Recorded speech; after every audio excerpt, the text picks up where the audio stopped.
Welcome to John Fallon's Indie Film NYC podcast, where we merge the art and business of independent filmmaking. I'm your host, John Fallon. I want to welcome you to episode number 16 of the podcast. Today I'm going to be talking with Nicola Rose about her quirky comedy series, Callie and Izzy. But before I get into my conversation with Nicola Rose, I want to let you know that I'm going to have a big announcement after the interview. So please stick around and listen for that. It's going to be especially exciting if you are a content creator and you have a film that's already finished or one that's going to be finished soon. So please stick around after the interview for that announcement. Every so often, you stumble across something so unique that it makes you pause. That was the case when I discovered the web series Callie and Izzy. Callie and Izzy is a web series created by Nicola Rose, and it follows the adventures of a woman struck by the cleverly named fictitious malady Puppetitis B. Due to this disease, Callie literally has a puppet named Izzy growing where her left hand used to be. Izzy is not just a puppet. It's a sentient and separate personality that may or may not have Callie's best interests in mind. What I like about this series is that it has many elements that you don't typically find in a traditional web series. For one, puppets. When I think of puppets, I immediately think of Kermit the Frog, Miss Piggy, and the rest of the Muppets. Izzy is a far cry from that family-friendly fare. In the United States, puppets are almost solely entertainment for children, but in other parts of the world, particularly in France, where Nicola Rose studied, puppetry can draw a more sophisticated and older crowd. Puppetry seems to be a great medium for social commentary through metaphor, and it's still widely used that way in many parts of the world. The other thing that really drew me into this show was how raw it was in its writing and its production. There's obviously a level of skill and experience behind the scenes, but with the release of each new episode of the show, there's a step up in both the story and production value. What starts out in the pilot episode as a small story about one woman with a disease and a live puppet on her hand evolves into a phenomenon that takes place on a global scale. The cast, particularly in the second season, blossoms well beyond what one would typically find in a web series.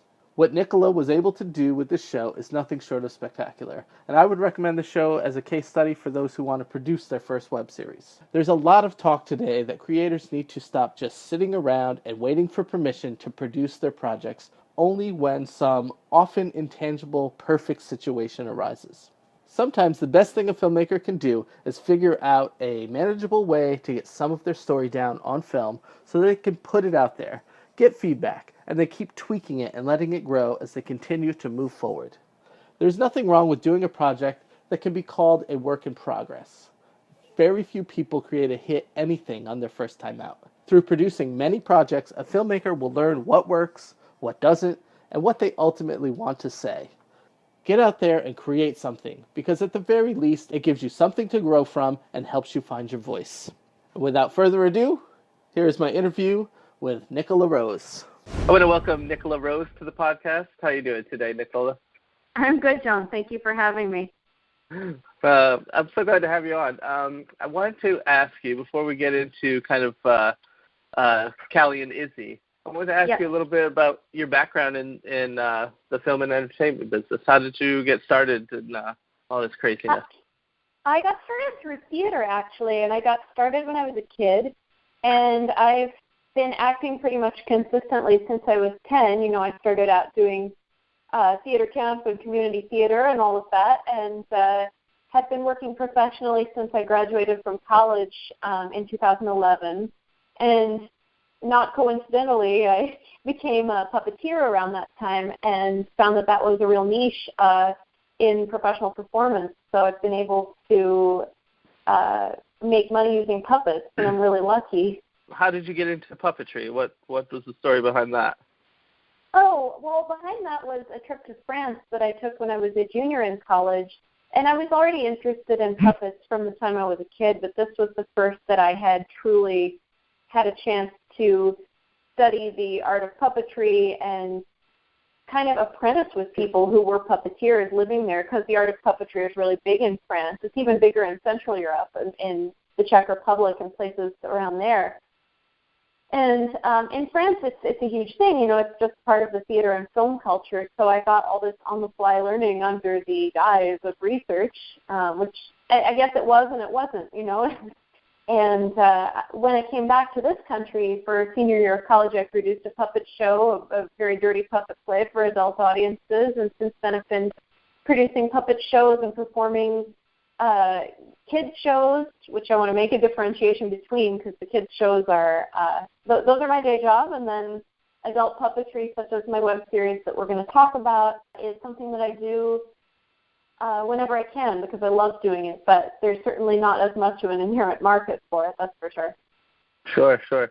And so for the stuff that you do for the kids, do you have like a regular thing you do? Like what kind of performances are you doing?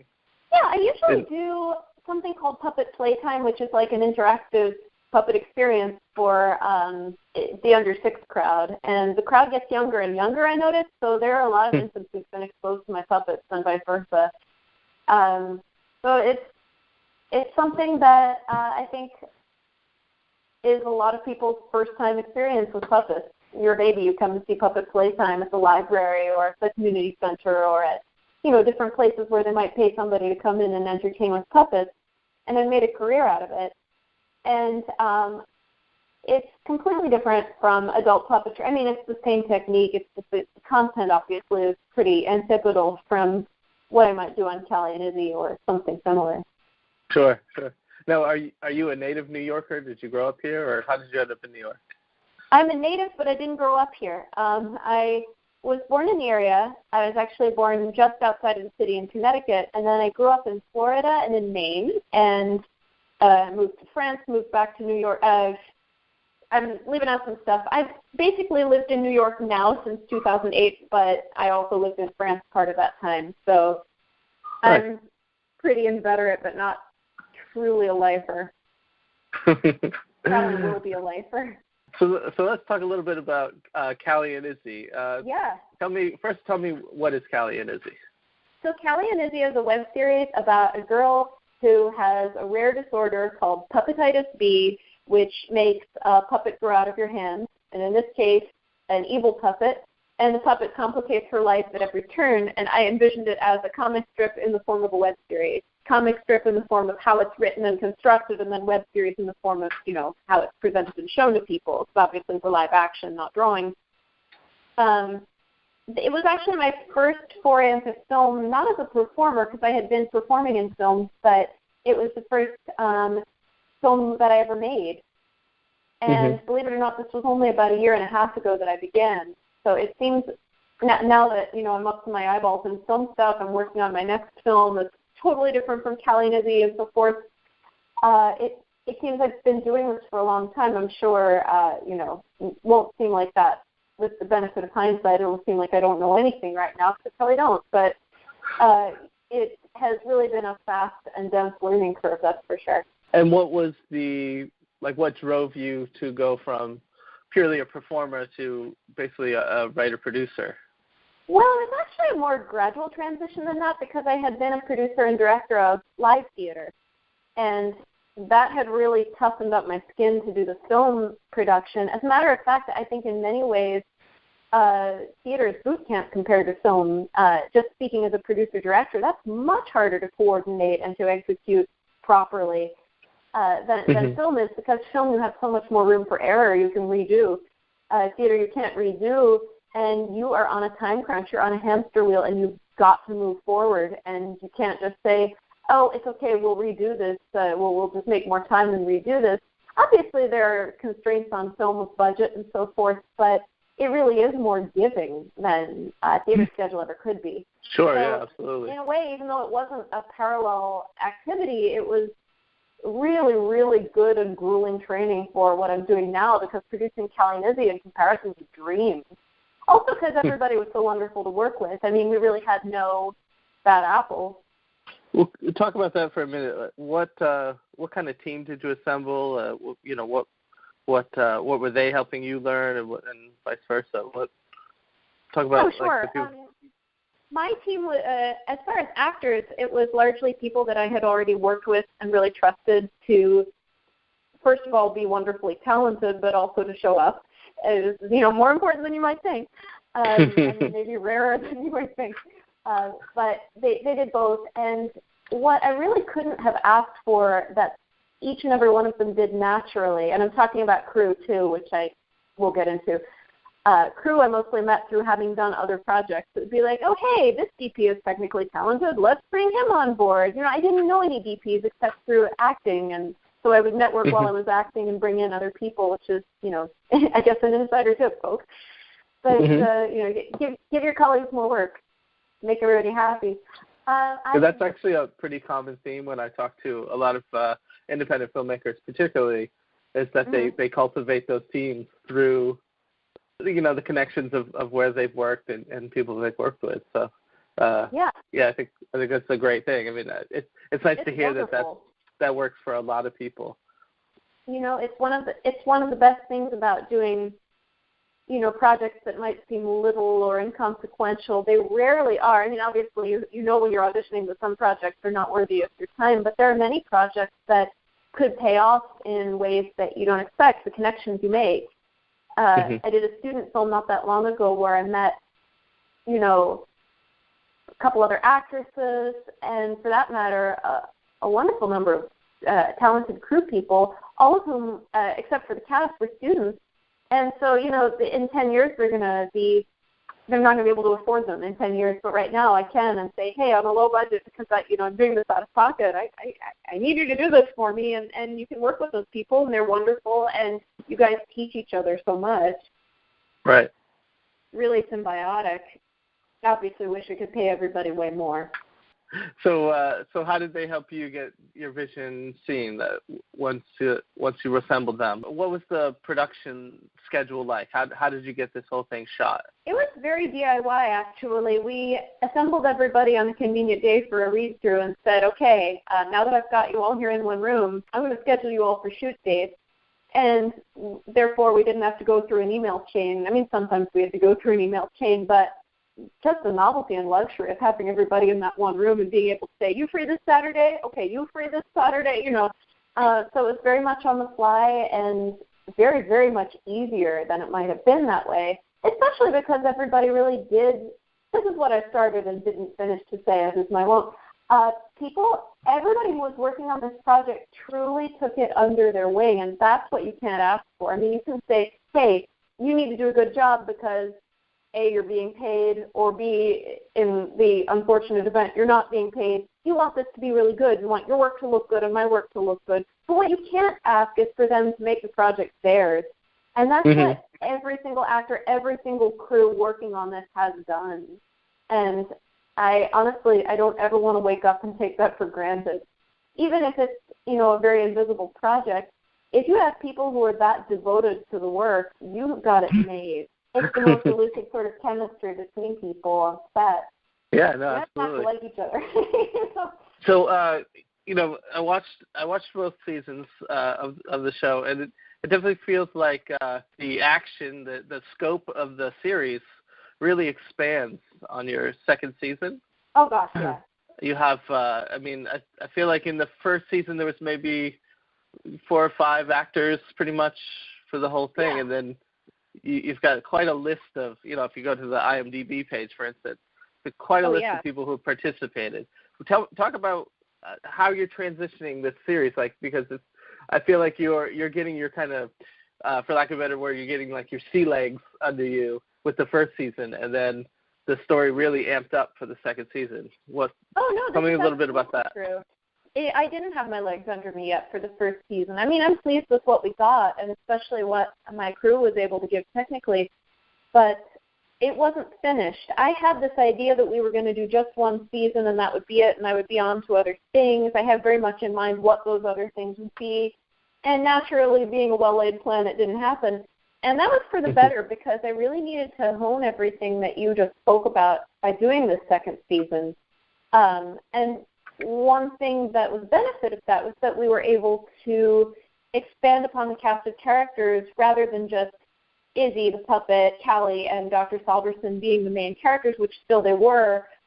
We were able to add on all these other characters, bring bring some people sort of out of the shadows and make them more than an extra, and then add other people in and expand the scope of what could happen in this world, and, one puzzle piece leading to another until finally some questions that we might have had all along are resolved. And you couldn't do that without extra characters. And I like, fictional universes that are peopled by lots of people. I'd rather it be a multi-character world than just 3 or 4.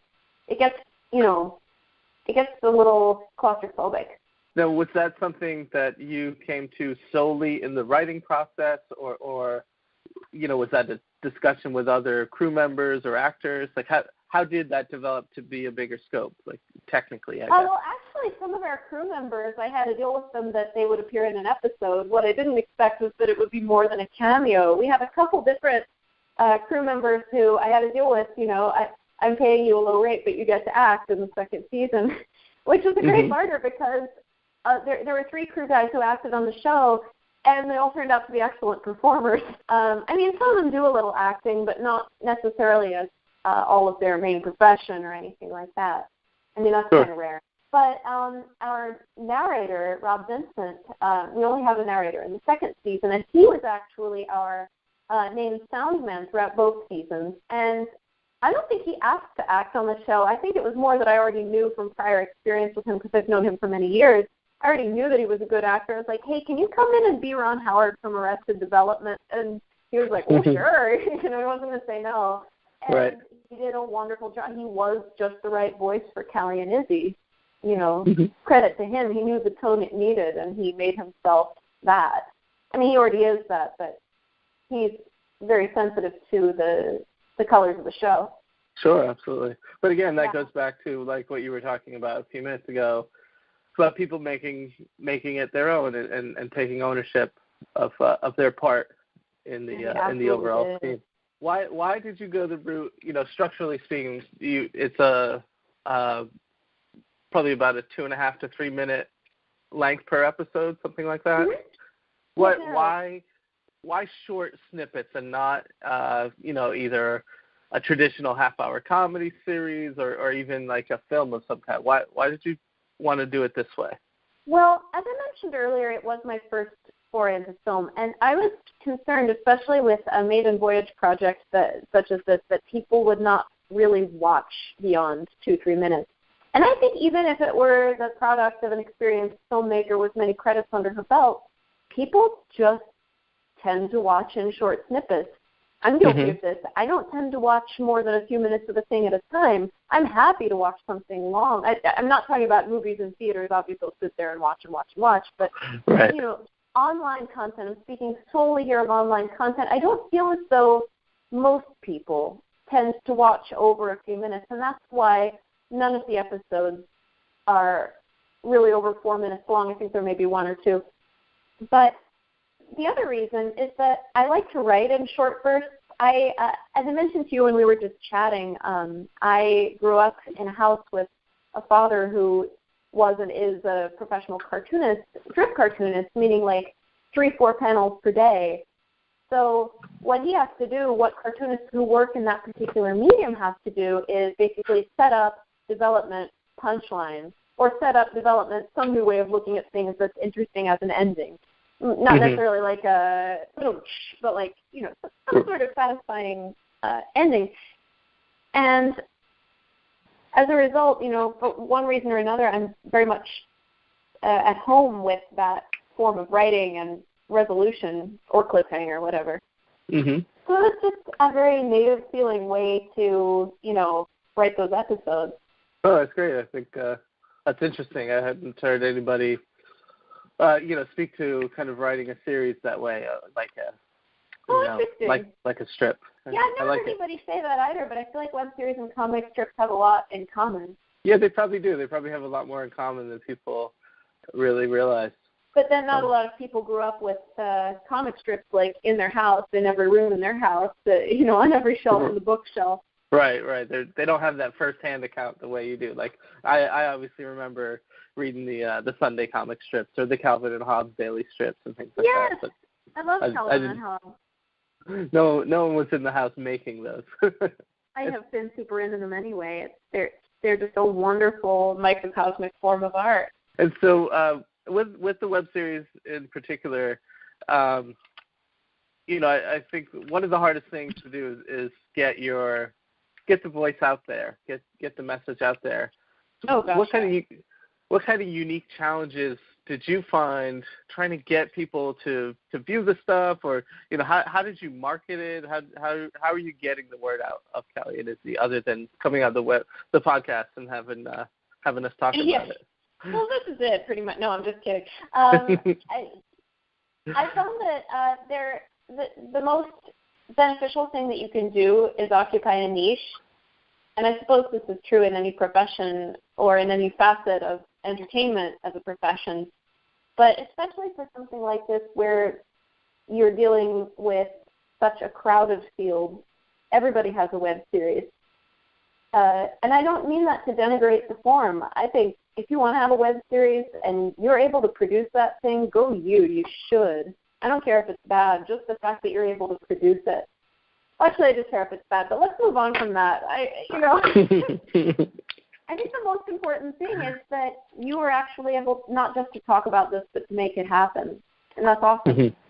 And so you're dealing, therefore, with something with, a very, very crowded airport or something like that. It's very, very difficult to be seen to make your voice heard. You're walking in Times Square at rush hour. That's a better metaphor. There we go. I find that the niches that I personally am best able to occupy are obviously puppetry, although when you think about it, the series actually has very little to do with puppetry. Just a secret between you and me, don't tell anybody. Off the record. And then there's, of course, women filmmakers directed by women, that sort of thing. That's a niche that I can legitimately lay claim to. And there are a couple others, comedy, obviously, short comedy, sketch comedy. It's difficult. It is very difficult, and short film, but that's not much of a niche. That's pretty gaping when you think about it. Sure.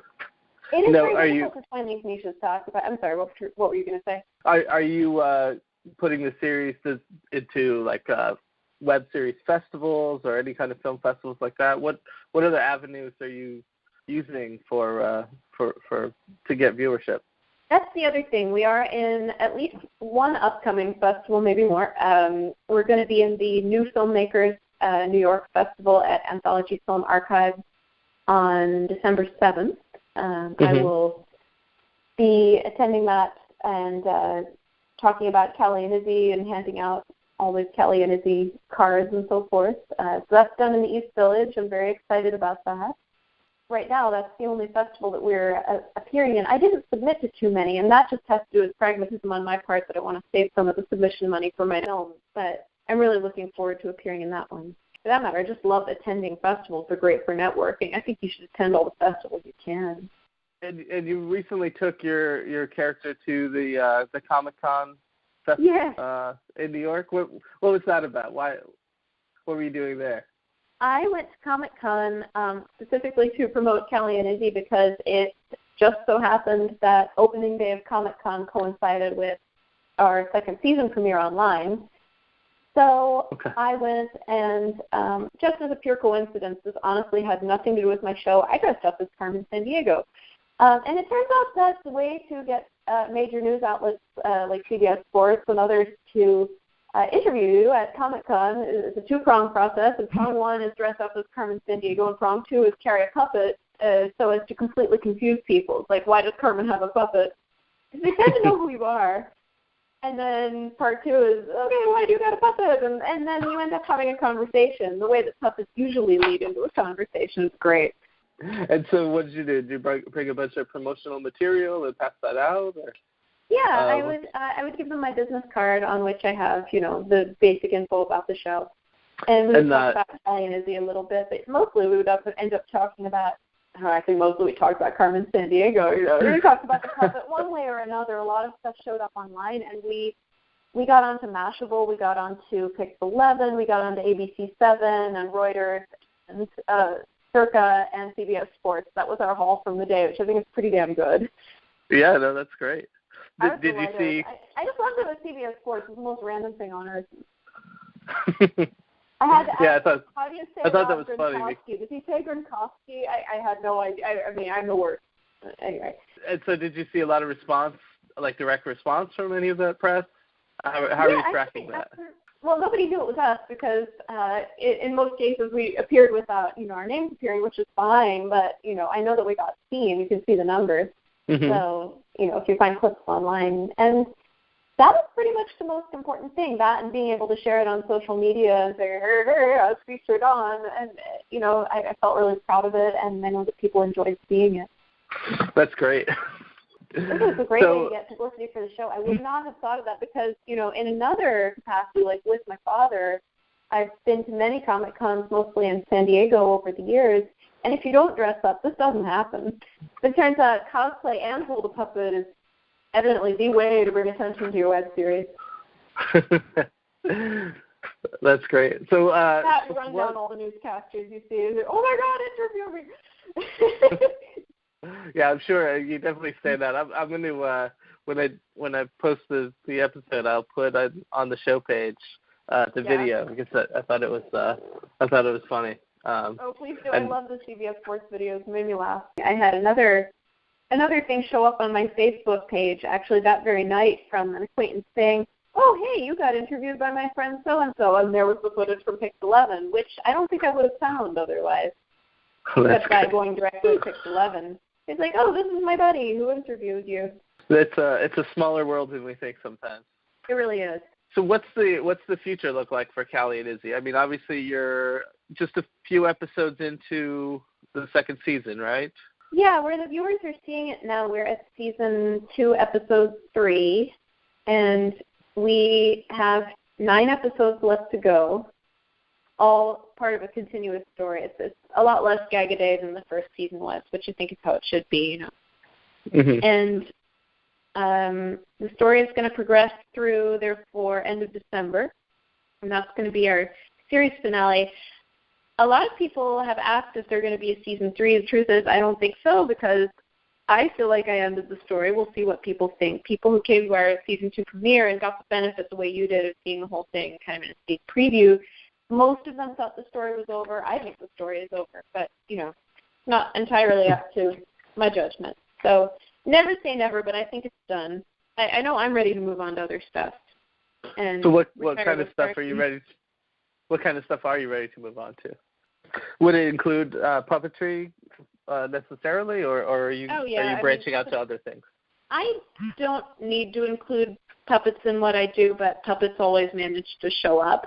So I can kind of count on that. The next project is actually underway. It's a bilingual short film called Creative Block. It also has a title in French, Bloc et Blocage, which means like block, literal block, and blockage in the sense of creative block. And actually, as I speak to you, I'm storyboarding for it. I'm going to be starting principal photography for it in France, actually, early next month, so in a couple weeks. Mm-hmm. And it's, believe it or not, does have puppetry in it, but not in the way that Callie and Izzy does. And the puppets actually are kind of set dressing rather than tools because we have a character in the lead who makes puppets. And that's the only way that puppets are really like a major part of it. They're not characters in it. But puppetry does manage to rear its head. Sure, that's the creative medium of the main character. Is that right? Exactly. Yeah, exactly. It's an interesting project for me to work on because it has actually existed longer than Callie and Izzy, but I haven't known how to do it until I did Callie and Izzy. So that was the training ground for me. Sure, and it's a short film that you're doing? Exactly. Yeah, it's a short film. I'm guessing it'll end up being 7-10 minutes long. Are you using cast and crew that you cultivated with the Callie and Izzy project to get this kind of produced, or tell me a little bit about how that came together, the new short film? Sure. It actually started out as a much longer film that I never would have been able to afford to produce on a shoestring. I could have done it, but would it have looked any good? That's another story. The original concept was, a 110-page bruiser, and this is distilled down to a really brief story about our artistic block, writer's block, inspiration and where it comes from, and whether or not you can really get it from others or can it only come from yourself. And it's mostly silent, which is difficult for me because, I like to produce words. And Callie and Izzy, it's a lot of words going by real fast. But this is a departure, and the words there are in both French and English. So I wouldn't say it's an experimental film. I think it's fairly traditional, but it's a little bit of an experiment for me. Okay. And the crew and cast, the cast is very small, and I don't believe anybody except for me from Callie and Izzy is involved, although we haven't cast the other roles yet.